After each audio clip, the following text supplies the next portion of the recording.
Hi. We want to see you all. Yeah. There you go. There we go. Perfect. We see you. Okay. Well, good morning. Thank you for coming. I'm State Senator Carla Nelson. I live in Rochester, represent Olmsted County, Rochester, Chatfield, Dover, Yoda, Stewartville, and 14 of Olmsted County's 18 townships. In the legislature, I've had a long commitment to fighting smoking. I am proud to have authored 3 bills in the 2019 session to do so. 2 of them have already been signed into law. That would be funding for quit smoking services, and also the expanding the Clean Indoor Air Act to include vaping and e-cigarettes. But there was one bill that is still alive and well, but it has not passed yet. I say yet, but you're going to hear more about that today, and that is Tobacco 21. And I want to thank bipartisan co-sponsors on all of these bills. And you'll notice today that we not only have bipartisan sponsors and supporters here, this is a bicameral, bipartisan press conference. We know that big problems require all hands on deck, and that's what you see today. You see everybody here supporting these important measures to get a handle on the increase in tobacco. And that's only right, because the harms of tobacco touch everyone. We come from all corners of the state, both legislative bodies, both legislative parties. And real answers require that. And that's why I'm so glad to have Rep. Heather Edelson here with us today. She is the House author of Tobacco 21, and Rep. Patty Acomb as well is here in her bipartisanship as well. So as you know, we're not just dealing with cigarettes anymore. We have seen a massive increase in vaping-related illnesses, 1,600 to date, spreading across the country. And nowhere has this been more impactful than in our schools. They are ground zero for the vaping epidemic. And today, Rep. Edelson and I will be introducing our Vaping Prevention and Awareness Act, which will combat vaping and tobacco use in our schools. Additionally, Senator Paul Anderson, a co-sponsor on Tobacco 21, and Representative Patty Acomb, also a co-sponsor on Tobacco 21, will speak to that important initiative and renew our call to pass this critically important legislation during the 2020 session. And Marty Davis, CEO and president of Cambria, is here to share his concerns about vaping and his work already, not waiting for the legislature and the government, but stepping in and making a difference right away. And Marty and 2 of the creatives behind Escape the Vape at Cambria and what they are doing in the Minnetonka schools will speak as well. And then lastly, we'll take any questions that you might have. I wanted to just start with giving a few facts that need to be well known that I do not know that they are. Nicotine is addictive and it can harm the adolescent brain. The source on that is our U.S. Surgeon General. Juul, which now represents 70% of the e-cigarette market in the U.S., delivers high nicotine in each Juul pod, about the equal of 20 cigarettes. That's the amount of nicotine in one Juul pod. And there's also substantial evidence that shows that e-cigarette use increases the risk of using combustible cigarettes among youth and young adults. This number is shocking. More than 3.6 million. Get your mind around that. 3.6 million middle and high school students in the U.S. use e-cigarettes.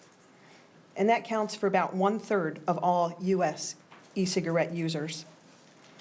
More than $100 million a year is how much the tobacco industry spends every year marketing kid-flavored, high-nicotine products to our students.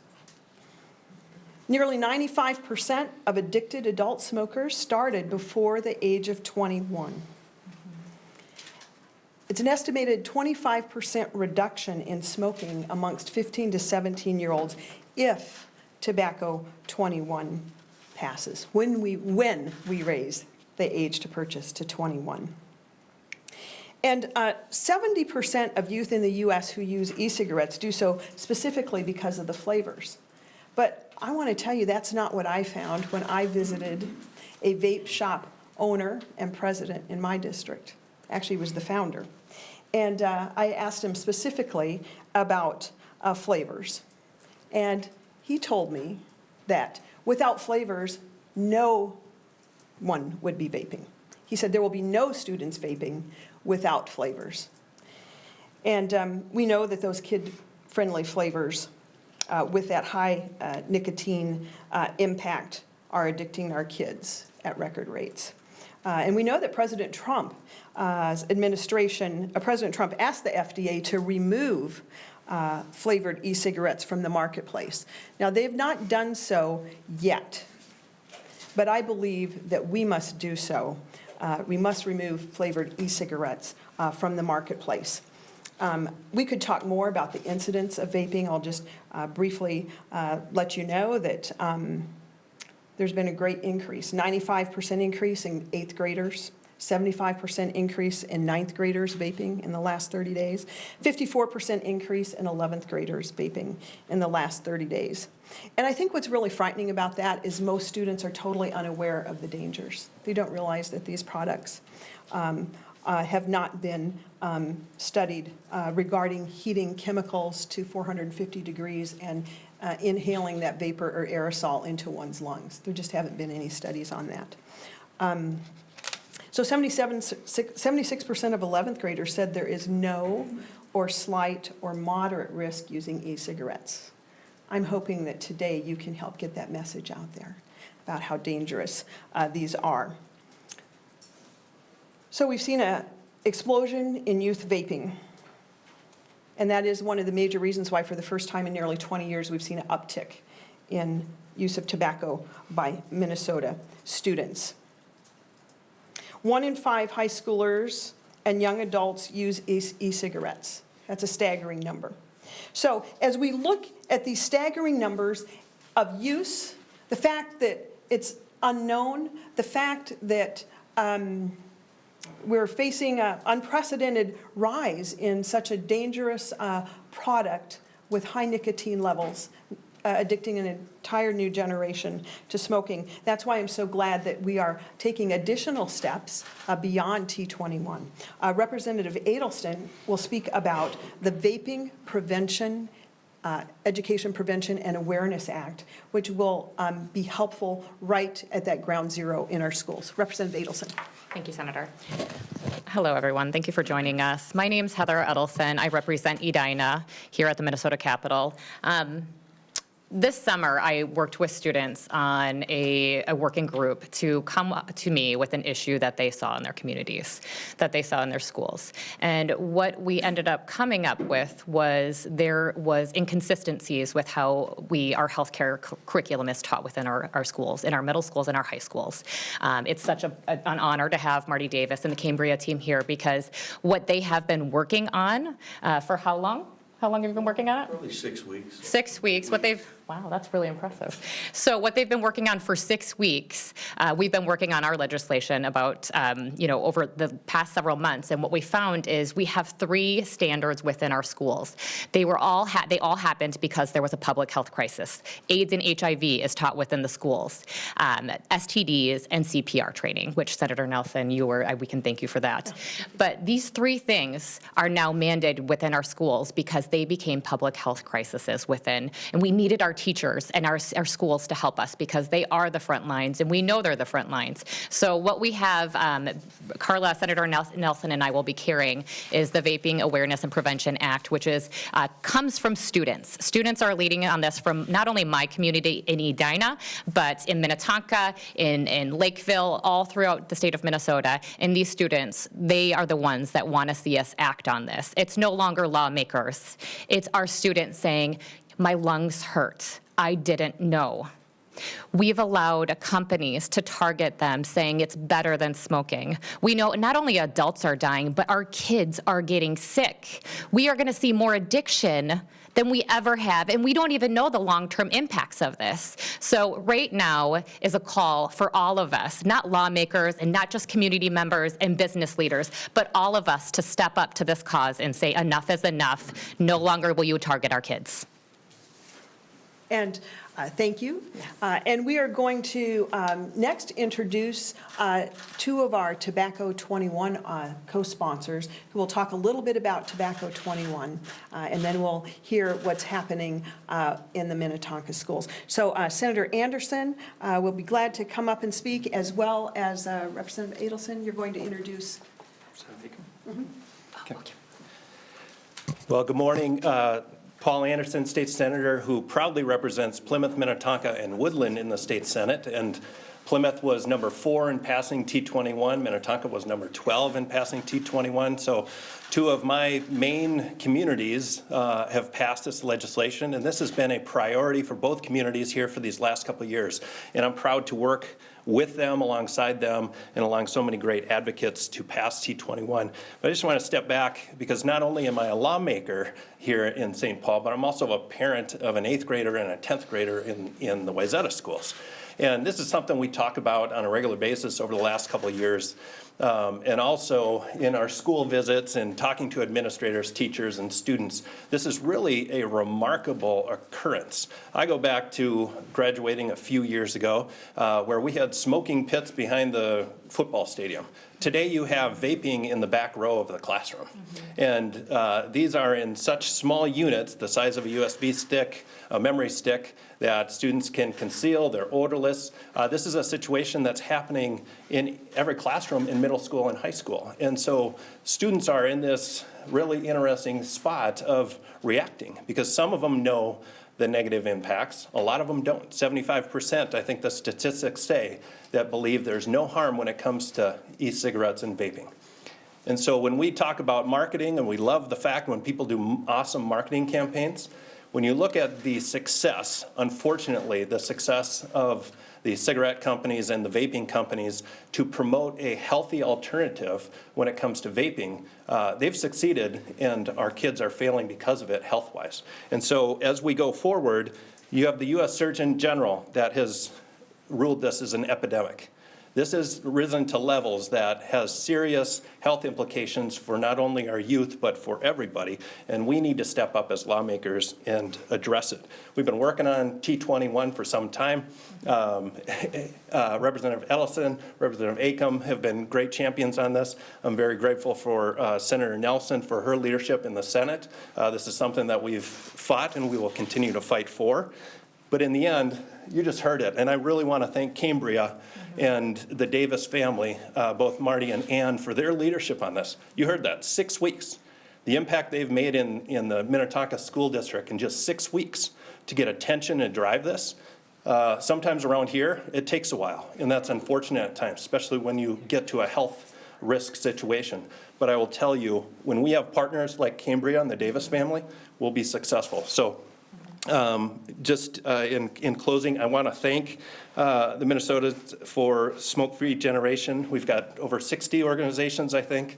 Clearway and the American Cancer Society have been champions on this, and I really believe, as a mentor of mine used to talk about all the time, former Congressman Jim Ramstad, bipartisan, pragmatic, common sense legislation can get things done, and you see that up here today.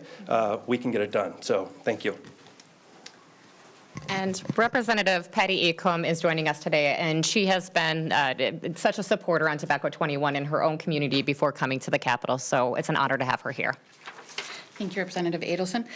So good morning, everybody. I'm Representative Patty Acom. I represent parts of Minnetonka, Plymouth, and Woodland, and I'm a first-term legislator. Before being here at the state capitol, I was on the Minnetonka City Council for a number of years, and introduced Tobacco 21 after sitting on a couple of school district coalitions, both the Tonka Cares Coalition and Hopkins One Voice. And it was through those coalitions and their leadership in our community about really identifying issues that were important to teens not using cigarettes or alcohol or marijuana. And so it was through those organizations that I was able to introduce and pass Tobacco 21 in our community of Minnetonka. And I think it's really important that, as Senator Senator Nelson had mentioned, that it's important to look at the facts. And I think that as we're seeing for the first time in almost 20 years, the amount of traditional cigarette smoking is going up amongst youth. And that should be scary, and it's something that we should be paying attention to. And so is the vaping, as we are hearing about, is going up at staggering numbers.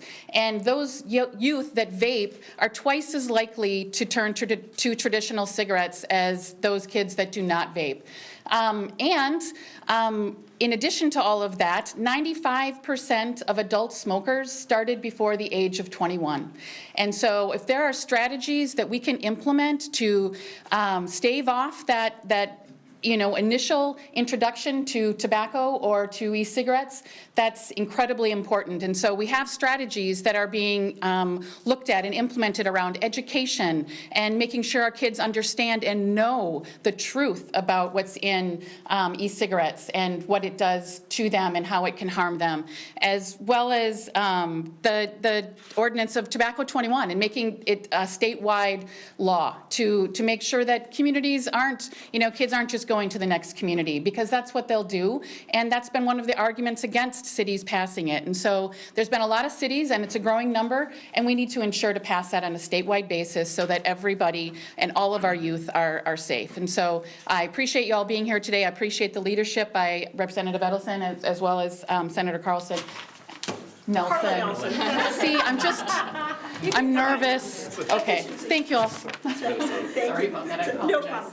So lastly, we'd really like to bring up Marty Davis and his team from Cambria and get an update on what they are already doing and the difference that they are already making in students' lives in the Minnetonka School District. Marty and team. Thank you. So, good morning. Thank you.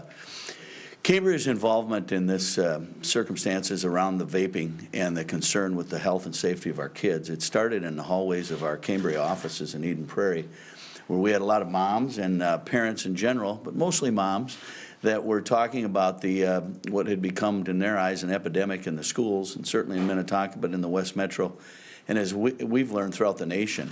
And our issue was education of the kids. Adults will be adults, and our mission is not there. Our mission is on these kids being basically lied to about what a vape was. It's a chemical instrument tool to create a chemical agent and contaminate their lungs. It's a single elevator ride, one floor up to marijuana and other terrible drugs that can take them down bad paths, and it's all done under the guise of safe. And that was a false narrative, and so we're here to educate. We want the kids to educate the kids. So our program is an effort to give the tools to the kids. And in Minnetonka is our pilot program. We've gathered a group of kids from all walks of life at Minnetonka. We don't know if they vape or don't vape, but we've given them the information and the facts and the science and the engineering behind a vape and what it does to the health of their body. And we've turned them loose in the hallways with supporting the kiosks and so forth. Our campaign is They Lied, We Know, and that is the raw fact. Altria, follow the money. Altria put $13 billion into Juul, a 1,500 employee company. In this effort towards flavored materials, I liken it to a freshman college student pulling a prank on their little brother or their little sister to try something. For a company to take and tack as they did and basically fake out the kids to hook them on nicotine is egregious in my opinion. And we're trying to make sure the kids don't get duped. We're trying to educate the kids, giving them the tools. They're smart kids. They don't take much but a Google word to go in and look and study and learn for themselves. We've seen that happen in Minnetonka. We're going to take this to other schools in the state, both outstate and in-state. We We have employees around the country that have called into our offices, our market reps from all over the nation, one in Philadelphia in particular, and they want us to get this going in their cities too. Their own children are involved in this, and again, they got duped. And we tell the kids it's not a shame. You got lied to, and the public didn't understand it, and the parents didn't parent it, and the government didn't govern it, and all of a sudden we've got these chemical agent converting tools in the hands of our children under the guise of safety. One of the things we found with the kids is they don't like smoking. They won't even get in a car with their uncle or aunt that smokes, so they didn't think this was smoking. And that was, again, the big fake by the Altria company, which is the largest tobacco, it is the largest tobacco company in the world. They're also one of the leading and, if not largest, owners of cannabis company in the world. I believe they own the cannabis company up in Canada. And this is their play, to fake the kids out and con them into getting hooked on the addictive behaviors of nicotine and bring them into their galaxy of tobacco and nicotine addiction for life and other things. So that's fine if they want to play that game with adults. Adults will have to educate, but it's our responsibility to educate our kids and the schools, and that's a combination of a partnership with our government, with our school leadership, with the parents, and with the coaches and the neighbors and the teachers that are involved in these kids' lives. And so that's the measure of the work we're doing. It's centered around that education, and very quickly that education will be coming from their peers in the classroom, their fellow classmates, with concern for the kids that haven't been able to figure out how to deal with this particular circumstance. So we thank you for being here today, and we're not common at doing these things, so looks like a good way to get the message out. So thank you very much. Thank you, Marty. Thank you all. So just a couple things in closing, just a couple experiences. Superintendents tell me that this is one of the major issues in their schools. Teachers tell me that their students cannot sit through a 45-minute class without going out for a vape. And as was said, it's hard to detect vaping. And some schools have put in some sort of new type of vaping detector, but I've already learned that students are figuring out a way around that by vaping into their hoodies. And of course, you've all seen the hoodie that is the vape mechanism, where you just lift up the straw or the string and take a vape. These things are serious. This is serious. And in addition, I told you about the vape owner who said there will be no vaping with students if there's no flavor. So I think that's very indicative of a step we need take. But I will never forget, in 2019, I was doing my Tobacco 21 legislation, and I had a lobbyist from Juul come into my office, sit down on my sofa, and she told me that Juul supports Tobacco 21. And I thought, well, that's great news. However, she went on to tell me that she's worried sick about her own middle school daughter and vaping. So it is really time that we step up and do what we can in the legislature to put a stop to and to deter this. It is a public health issue. It is a crisis amongst our teens. And so it is going to take all hands on deck. That's what you see today. I just want to thank everyone for being here.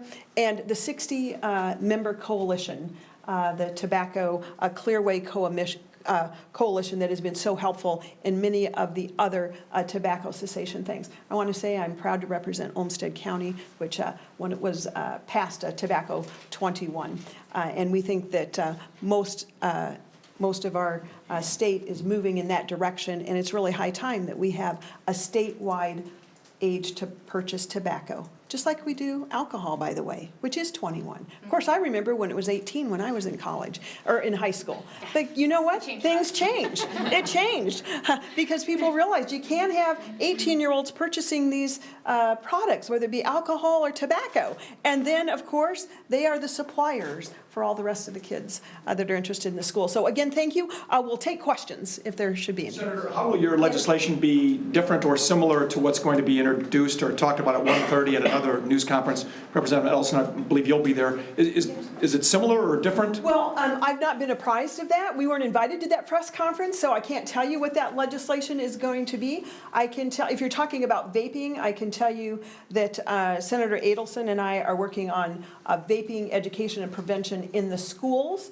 We're continuing to work on Tobacco 21, this coalition up here, and I'm also working on the flavor issue as well, prohibiting flavors for e-cigarettes. I was the chief author of Tobacco 21, and Senator Nelson is the chief author in the Senate. We are working also on this vaping awareness education together. So this conference is really focused on those issues. But yeah, it will be a comprehensive look at the House's comprehensive bill that we will be discussing at 1:15. So it sounds like there's bipartisan and bicameral support for something like this. Absolutely, which is why I'm here today. So what is the vaping education legislation? So we are working on the tweaks of it, but So the vaping prevention and education legislation is modeled somewhat after the CPR legislation, which requires some training in the schools to prevent vaping, making sure that students are well aware of those risks. And we believe it will be broader than just Minnesota state government. We want to see more people like Marty Davis and concerned businesses step up and say, this is important to every one of us. So, but we are looking at including vaping dangers in the health curriculum. Senator, why no ban on flavored cigarettes at this point in your legislation? Well, I have. Can you push the microphone toward you? Oh, yes, yeah, sure. I spoke specifically about Tobacco 21 and vaping, and banning flavors on vapes, I think, is essential. And whether it include tobacco or not, that is something that certainly I need to know more about. But I can tell you this, I do know the information on vaping and the flavors with vaping. And when you take kid-friendly flavors, and pair them with high nicotine, and then market them to adolescents who are in those most stages of being addiction or primed for addiction, it is critical that we put a stop to that. I do. I think it is totally egregious. Now, should that continue over into tobacco? I can't speak to that today. I haven't seen those numbers. I'm not aware of that. But I am aware of these numbers and how they impact kids and the kid-flavored flavors. Just so we're clear, your bill does not include a ban on flavored. That is yet to come. I'm giving you a preview of what is coming. But the two bills that have already had some drafts, and as I said, T21 is still alive and well. It's sitting in the Judiciary Committee. Just so you know how that works, T21 was introduced last year. It went through the Health Committee with recommendation to pass, was sent to Judiciary, did not get a hearing there. What's going to happen in 2020? All those bills are still alive from 2019. You know, we have this nice 2-year biennium. Those bills will be re-referred back to the Committee of Origin. So the bills that did not pass into law, but somehow they got stalled in committee, on the first day of session will be re-referred back to committee. So we anticipate T21 will go back to the Health and Human Services Policy and Finance Committee. Has Senator Limmer said he would give you a hearing in Judiciary, and what does the caucus leader think of this legislation? They both are listening. You know, I never want to speak for other elected officials. That's something you don't do. They have their own microphones and their own ability to do that. But I will say that I have been somewhat pleased with the change in attitude. I truly think that this incredible vaping epidemic, no one can be in the same place that they were a year ago. Seeing what we've seen with this vaping epidemic, the dangers, the flavors, I just don't think there's anyone that is in the same place that they were a year ago. Senator, so I will see changes. Is there funding for education? I know Cambria is Yes. investing their own money, but will there be public money involved here to pay for education? I do have my eye on some money for that, particularly the $15 million that the tobacco settlement money that was not being paid for the last couple of years. And with the ownership change, the court has ruled that no, they need to pay that money. So I think there are funds there. And I think if there's anything we should be doing with tobacco cessation money, it should be vaping education, vaping prevention, and deterring that type of behavior. So on the awareness campaign, would that be a mandate to all school districts or some kind of voluntary grant program, or what do you have in mind? Well, we don't like the word mandate in education, you know that, especially if they're unfunded mandates. But we do believe that vaping awareness and education and prevention should be part of the health curriculum. I can give you an example of what we did with the CPR, hands-only CPR. We made sure that there was no cost to our schools. In that scenario, the Minnesota Resuscitation Society from the U of M said they would provide all of the curriculum, the trainers, the mannequins, and all that were needed. And so it's a little premature for us to say how that's going to happen now, but I do believe there is funding available, particularly in the $15 million a year coming from tobacco settlement money. And I anticipate, I want to see, as I said, more concerned citizens like the Davises, like Cambria, step up as well. And we'll want to make sure that whatever we do is evidence-based. So it's a little premature to give you all those details yet. Senator, do you anticipate a flavored cigarette ban coming forward this legislative session? I will be bringing one. As part of your education campaign, will there be information for students regarding THC used in some of those vaping devices? Oh, I think that's a question that should be addressed. I don't have enough information to answer that. I would, without having the background behind me, I would say absolutely, but I don't know enough about the THC.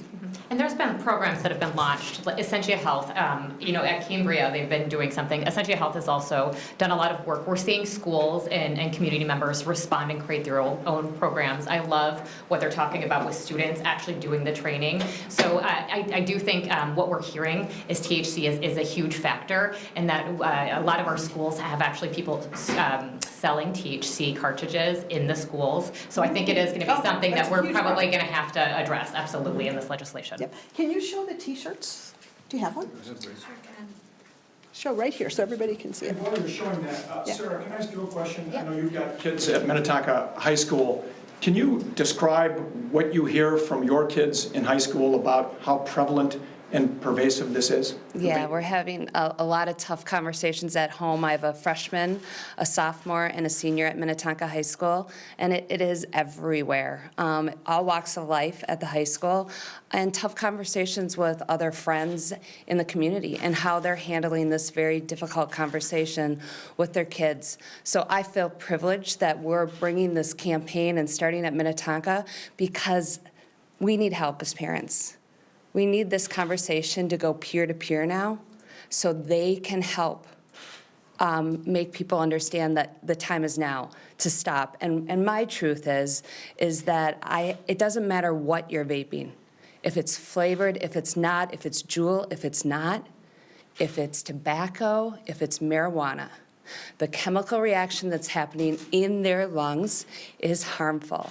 And our campaign, we know now, right? All of the stories on the news have shown and are articulating for our kids after 18 months or 2 years of usage, whether they've tried it or just done things recreationally, people are getting sick. Pneumonia, chemical pneumonia that is caused not from a bacteria but from a chemical that you've inhaled.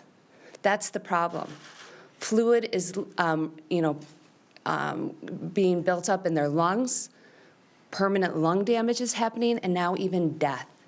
Kids know now, and this platform through education, theyliedweknow.com, we give the kids an opportunity to pledge their support and really take this conversation peer-to-peer. And you think it's better, kids a lot of times don't listen to their parents because parents are always saying no, and they're always saying don't do something.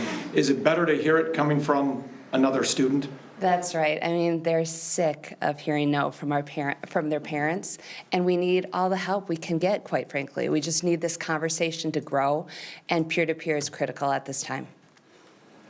I don't know if any of you have this information, but is there cessation resources available to schools, and are students taking advantage of them right now? I do not know that, but we believe that there should be that would include vaping. But I also want to make sure that we don't leave this press conference today without noting two important things. One, vaping is not cessation. It's been packaged as that. It is not cessation. It is not a recognized cessation method.